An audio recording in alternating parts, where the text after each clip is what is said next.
setelah melihat asalnya medan magnet, sekarang bagaimana caranya kita mendapatkan nilai magnetization atau M besar yang merupakan net dari jumlah magnetic dipole moment per unit volume.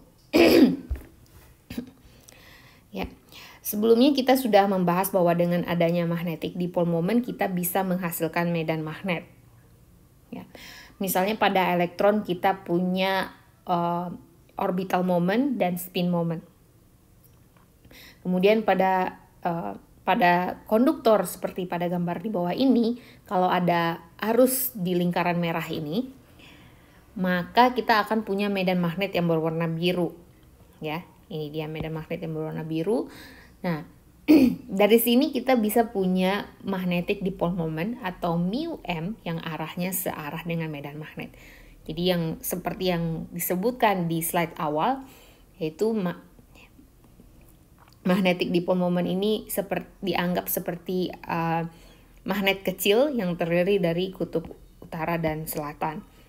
Jadi sepanjang kuliah ini kadang-kadang saya pakai magnetic dipole moment atau magnetic moment biar suka ketukar-tukar, tapi itu maksudnya sama.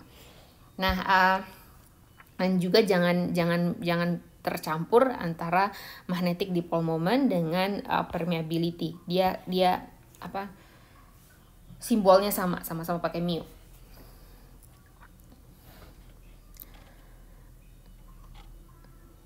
Nah, bagaimana dengan magnetic dipole moment pada elektron? Tadi sebelumnya kita sudah membahas terdapat dua jenis magnetic dipole moment pada elektron, yaitu ada mu orbital, yaitu orbital magnetic dipole moment, itu nama panjangnya, dan mu spin atau spin magnetic dipole moment. Di sini ada beberapa catatan sebelum kita pergi lebih lanjut. Jadi kalau Anda ingat, magnetization adalah net atau jumlah dari magnetic dipole moment per unit volume. Jadi kalau mau menghitung net dari magnetic dipole moment pada sebuah atom, maka sebuah orbital moment dan spin moment dari masing-masing elektron ini harus elektron pada atom tersebut harus dijumlahkan. Jadi Anda ingat, elektron itu ada yang spin up dan spin down, maka magnetic momentnya saling cancel. Jadi ketika Anda mengisi ini ya, ini ada yang spin up dan spin down, ini saling cancel, makanya kita nggak hitung gitu. Jadi sehingga hanya elektron-elektron yang tidak ada pasangan yang berkontribusi pada magnetic moment. Jadi pekerjaan kita jadi lebih mudah sekarang. Kalau yang berpasangan kita nggak perlu tambah-tambahkan. Nah, sekarang kita lihat dulu yang orbital magnetic dipole moment. Besarnya orbital magnetic dipole moment ini dapat ditentukan oleh rumus berikut ya. Ada elektron, muatan elektron, Me ada massa elektron, dan L adalah orbital angular momentum.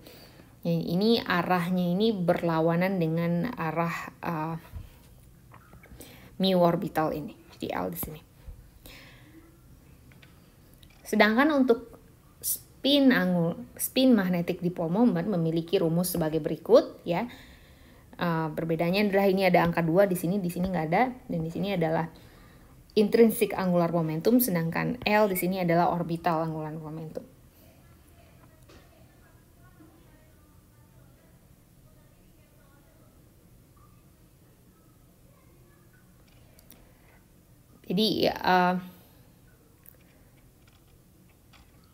Jadi arahnya mu spin ini sama juga, mu spin ini arahnya juga berlawanan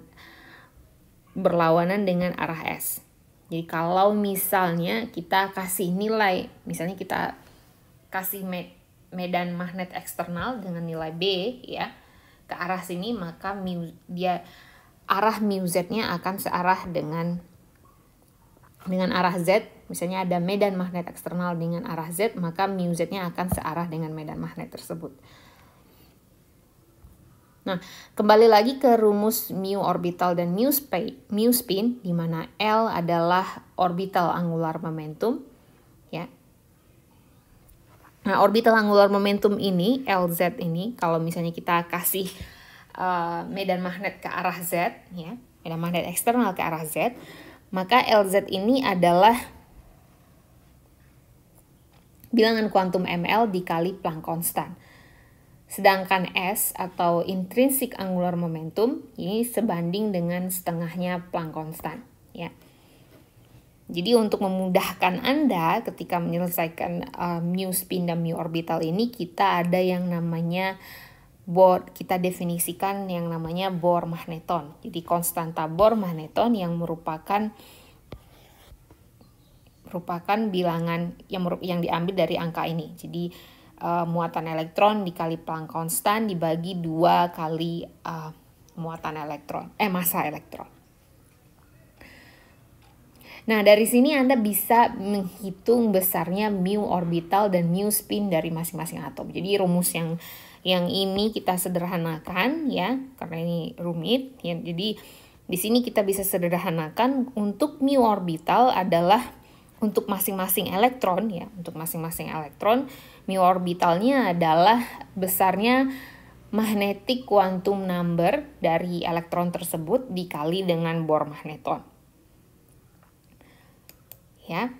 Kemudian mu spinnya adalah plus minusnya Bohr magneton, tergantung dari dia spin up atau spin down. Kalau dia spin up berarti dia plus B, kalau dia spin down berarti dia minus B Bohr magneton. Minus beta Bohr magneton, ya. Jadi ini adalah untuk masing-masing elektron pada sebuah atom. Nah, sekarang kita lihat apa yang terjadi kalau pada atom, ya. Kalau pada atom yang terdiri dari banyak elektron. Jadi tadi tuh kita cuma melihat mu spin dan mu orbital dari masing-masing elektron. Sekarang apa yang terjadi pada atom yang terdiri dari banyak elektron? Untuk atom yang semua kulitnya atau subkulitnya itu terisi penuh, atau semua elektronnya berpasangan, maka mu orbital dan mu spinnya akan saling cancel. Jadi dia material-material yang atom-atomnya ini terisi penuh, yang elektronnya berpasangan, ini tidak bisa menjadi magnet, tidak bisa dipakai sebagai magnet. Contohnya adalah unsur golongan 8. Misalnya di sini adalah neon, ya. Neon punya 10. Nomor atomnya 10, jadi kalau kita isi itu 2s2, 2s2, 2p6. Ya, kulit luarnya adalah 2s2, 2p6. Kalau Anda di sini ini adalah S, P itu punya 3, jadi ini di S dia penuh, di P juga 1, 2, 3, 4, 5, 6. Jadi semuanya berpasangan sehingga mu orbital dan mu spinnya saling cancel dan dia tidak punya nilai, maka M sama dengan 0 untuk atom neon, ya.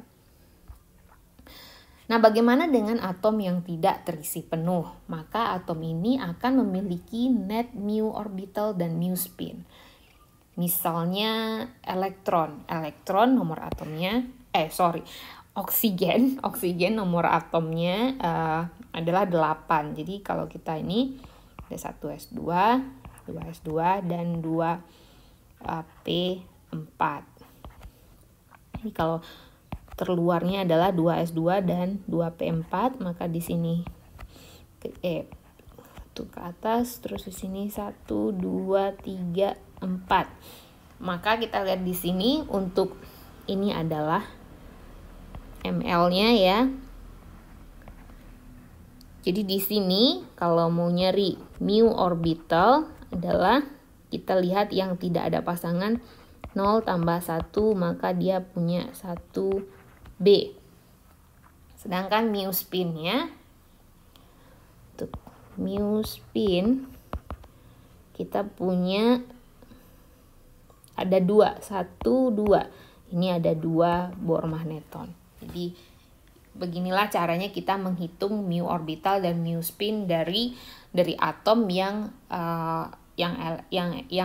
elektron-elektronnya tidak berpasangan. Oke.